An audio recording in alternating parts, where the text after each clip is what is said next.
You are watching the FARC Low Dollar Series, and welcome to the 7077 Speedway in Cambridge, Ohio for Round 5 of the championship, the Magic Auto Body Bash. The first dirt track of the year was built in 1952, and its fans and critics both say it's like stepping back into 1952, with its bare-bones amenities and hazards that you frankly won't see at any other track, such as the big imposing wooden fence that surrounds the whole thing from turn 1 to turn 4, and the infamous dirt mounds and no man's land that is all but guaranteed to send your car rolling if you venture out too far. Races at this track are usually filled with cautions, which is not what these FARC teams have been looking forward to, since the first quarter of the season has been plagued with yellow fever, including last week's absolutely disastrous race in Mexico City, where it rained all day and we saw 16 yellows fly. The winners down in Mexico, Patrick Ashcroft and Ashcroft Family Racing, will not be showing up today, nor next week at Nelson Ledges, but 38 other teams have risen to the challenge today to qualify for 36 spots. Durban Sport Racing and their affiliate team Focus Autosports really showed off in qualifying, with all three of those cars making the top 5. Grant Carsons took his first career pole after his strong second-place finish in Mexico last week, followed by his teammate Michaela Perry-Jones. Daniel Sharp for Team Thunder starts third, with Harry Enola rounding out the top 5. Brandon Crasta and Danica Hollifield had some pretty strong qualifying runs. Down in 8th, you see Rick Forrest back in the FARC Low Dollar Series. Unfortunately, his momentum heading into 2019 was halted by the tragic passing of both of his parents, but he is back in his own car with a lot of financial help from his family friend Bob Pierce. Meanwhile, M. Mark in the Truman Ellison car grabbed his first top 10 finish in Mexico and rolls off 9th today, with Tyler Faber, who won at Sayre Speedway in his last appearance in that M&J 64, rounds out the top 10. Noah Dalitz, his M&J Racing teammate, starts right behind him with Mike Malone in his quest to finish his first race of 2019, starting 12th. Jeffrey Jackson in the Joy Candy Machine starts 13th. Archer Helms and Hunter Blaze 14th and 15th. You might notice that points leader Mauro Adachi and the Walker Texas Racing team have elected to not show up to today's race, so Hunter Blaze and Taylor Matthews are going to try to take advantage and grab the points lead back. Starting in between Blaze and Matthews will be Nicholas Radcliffe. Xavier Ruiz starts 18th, Skeeter Farnsworth, the rookie for Power Surge America, starts 19th, and Anthony Griffith with local brewery, Bum and Beaver Brewery, on board that number 17 Thunder car, will start in 20th. Two-time champion Rip Tyler starts 21st, with Aaron Coltier starting on his outside, Sergei Yakovsky and Billy Ray Smith-Thompson 23rd and 24th. Dalton Carter in the Mason Yokoyama car is 25th. Megan Gallagher starts back in 26th. We thought she would carry a lot of momentum into 2019 after her 2 wins at the end of last season, but that just hasn't happened. Todd Stater is 27th, with Nathan Ormond, the Nomad modified driver, in 28th. Todd Abadrabo starts 29th, and Mary Jane Bakerman, all the way back in 30th, will make her debut with Accelerator Motorsports. Chris Hankey from the FARC Super Series will make his debut today in the Hanky Panky Motorsports Machine, a team co-owned with Ramsey Cockiner. Mo Lester starts on his outside in the Salvation Motorsports car. Lawrence Allen and Daniel Bouchard, 2 more of the rookies, were the last ones to get in on time, and the 2 wildcard entries were David Bloom and John Burr. Both of them survived the carnage in Mexico last week to bring home a double top 15 for Team Burr. Going home this week would be Dalton Johnson, who took a pretty wild ride off of the bump in turn 2 a couple of years ago, and Bobby Dwyer, the 3rd Team Burr entry.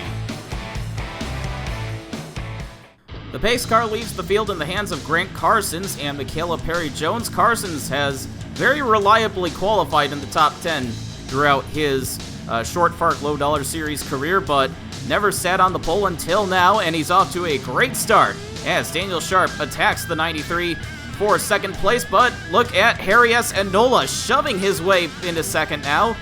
We almost had a first lap wreck at the hands of the guy who's normally one of the most disciplined drivers in the FARC Low Dollar Series, but it would ultimately be Riley Durbin, the 4th place starter, coming through the pack to challenge Grant Carson's for the lead.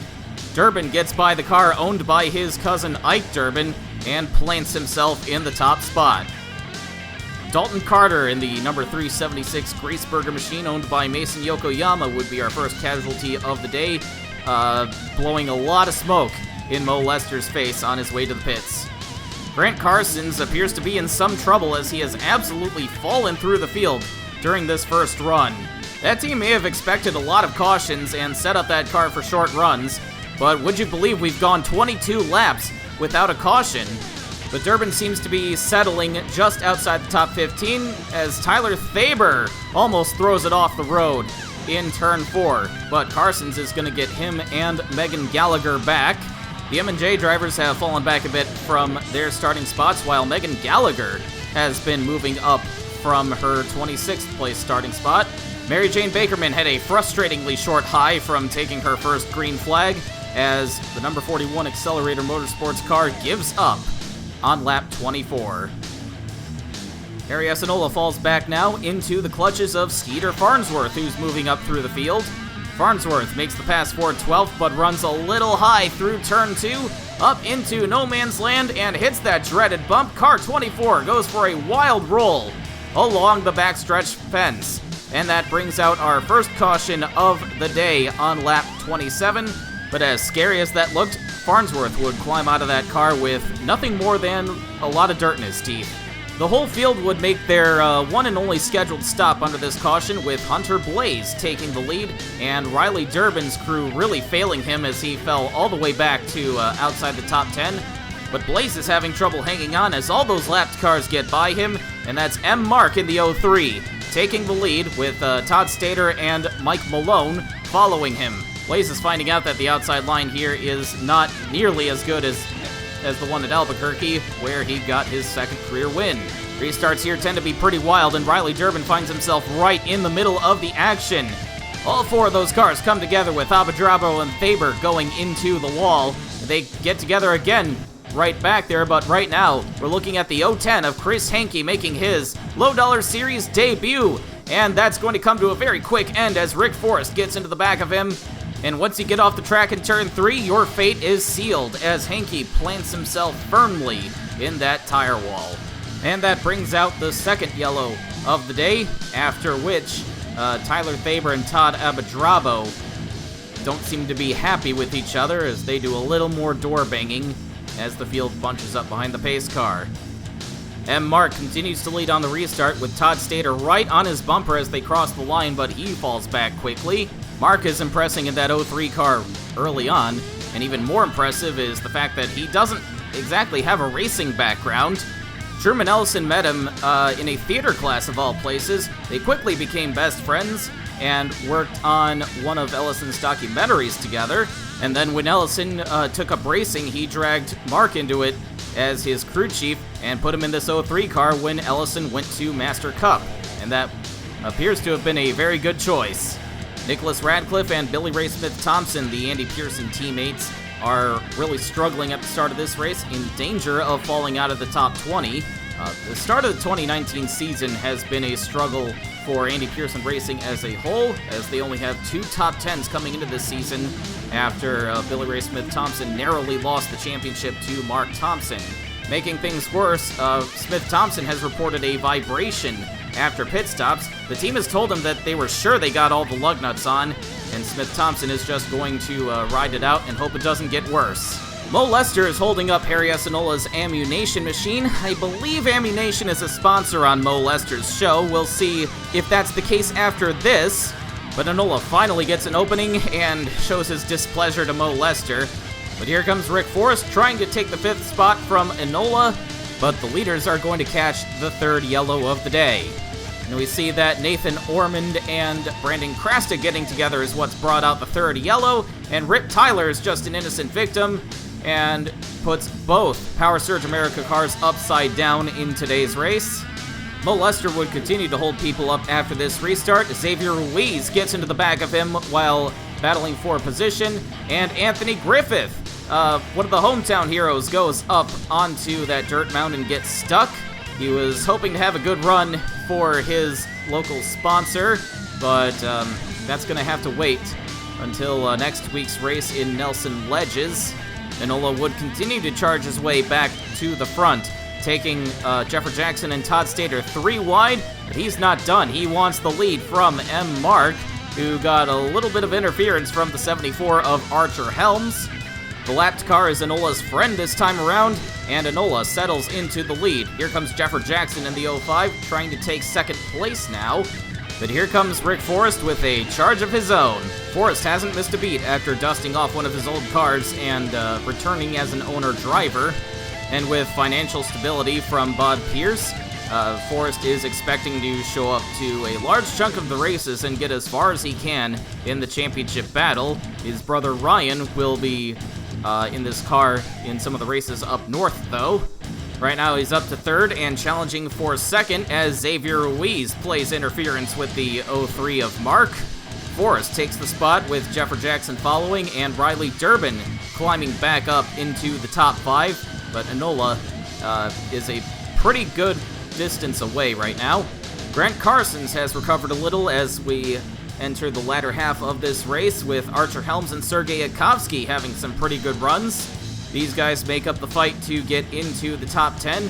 Todd Stater in the 66 has fallen back a little, though, but he now challenges Yakovsky as Archer Helms gets under the 86 for the 10th spot. Hunter Blaze in the 71 runs right in front of them. Archer Helms is giving that 74 team a decent start to the season after a miserable 2018, which they weren't expecting at all considering they won 2 races with Trek Togger the previous year. It certainly helps that Helms has been reinvigorated after winning last year's FARC Truck Series championship. And now we look at Michaela Perry-Jones, who started second but fell back right after the start. But she's recovered and is now reclaiming second from Mark.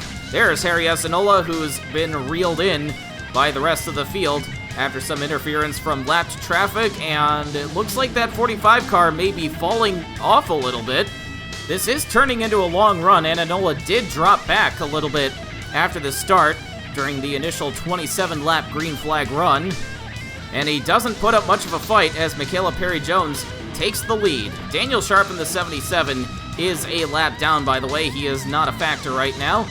Perry-Jones gets away as we approach 30 laps to go. There's the battle for second behind her between Jeffrey Jackson and Enola. Jackson will take the spot as Nicholas Radcliffe is chased up the track by his teammate Billy Ray Smith-Thompson, and he's going to lose even more spots as he takes air. The Pearson boys have not improved at all since we last saw them. Jeffrey Jackson hangs on to second, trying to defend that spot from M. Mark in the Joy Candy Machine, but he's going to give Mark an opening, and he will take the spot. Still, Jeffrey Jackson is running a very impressive race today. He's off to an impressive start in 2019 as a whole, running on a limited schedule once again, but off to a much better start, coming off of a 6th place finish at Sayre. David Bloom in the 69 has been the slowest car on track, but he still manages to overdrive turn 4 and become the second victim of that turn 4 wall. You hate to see it for Team Burr, especially after his triumphant 13th place finish in Mexico.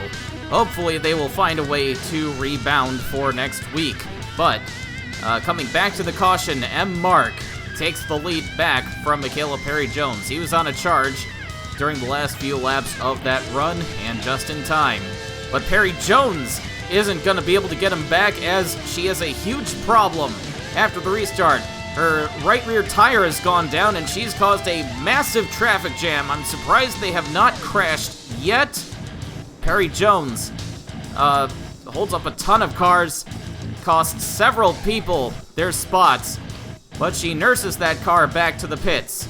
And in the chaos, Noah Dalitz is going to get tagged by Taylor Matthews. That takes him, Nathan Ormond, and Aaron Coltier into the wall. Dalitz and Coltier have been running in the top 10 all day, but while they would get going again, they're not going to finish there as we take the restart with just 11 laps to go.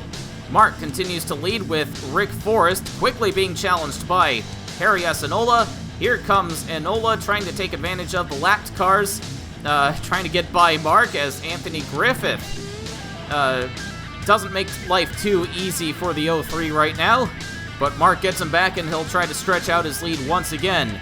But That 45 car is quickly growing in his mirrors.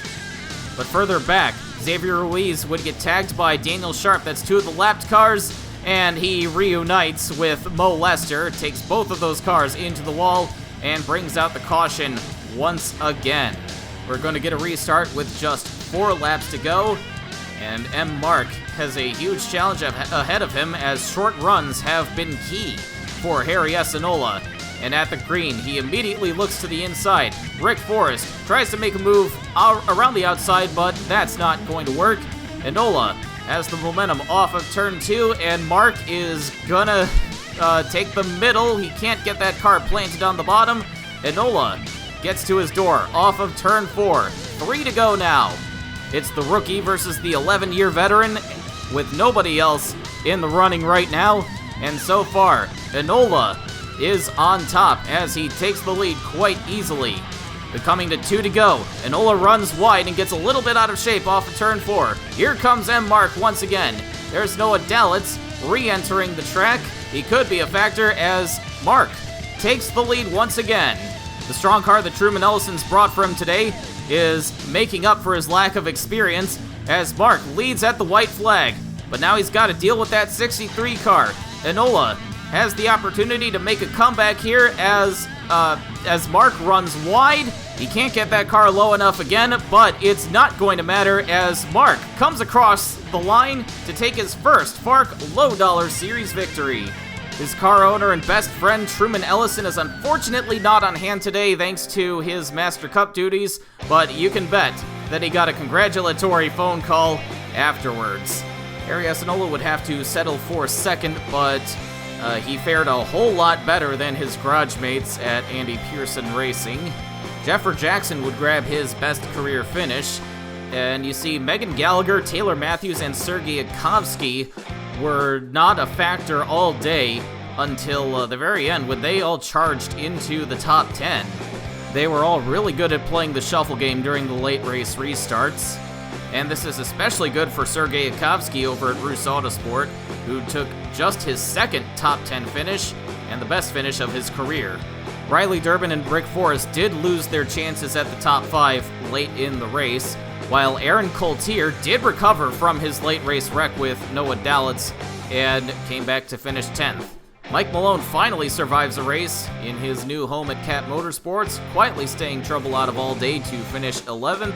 Danica Hollifield had a pretty successful day by her own standards. She did fall out of her top 10 starting spot, but came home with the car intact in 12th. Todd Stader did have a pretty strong car for most of the day, getting as high as second, but he would ultimately fall back to 13th. Tyler Faber won here in his FARC Truck Series debut last year, but he couldn't quite follow up on that, nor could he follow up on his victory in his debut with M&J Racing.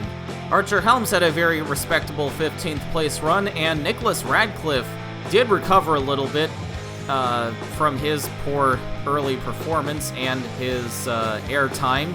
Meanwhile, his teammate Billy Ray Smith-Thompson finished 18th, but he was penalized for missing lug nuts after the race. The team was apparently wrong in their earlier assessment, and that explains where the vibration came from. Smith-Thompson would be docked 15 points. Grant Carsons and Michaela Perry-Jones finished their race very poorly despite their mid-race comeback. Although Michaela Perry-Jones did hang on to the lead lap after her tire went down, and Anthony Griffith was the first car 1 lap down. Lawrence Allen finished 21st in just his second career start. Mo Lester was 22nd, Todd Abadrabo 23rd. Noah Dalitz was on his way to a top 10 before his late race wreck. Daniel Sharp did not have a very good car all race long and finished 2 laps down. Xavier Ruiz had a lot of trouble and finished back in 26th. Nathan Ormond was also knocked around all day. John Burr and Brandon Crasta would round out the finishers in today's race. And honestly, with 29 cars running at the finish, this was a pretty clean race by 70-77 standards. And now we round out the field with Rip Tyler, Chris Henke, Daniel Bouchard, who went out with a mechanical problem that we missed. Skeeter Farnsworth was the first car to crash out, and Mary Jane Bakerman and Dalton Carter, as you may remember, were victims of mechanical failures. Now looking at the championship standings, the absent Mauro Adachi falls all the way back to 6th, while Taylor Matthews takes the points lead with Hunter Blaze just 6 points behind.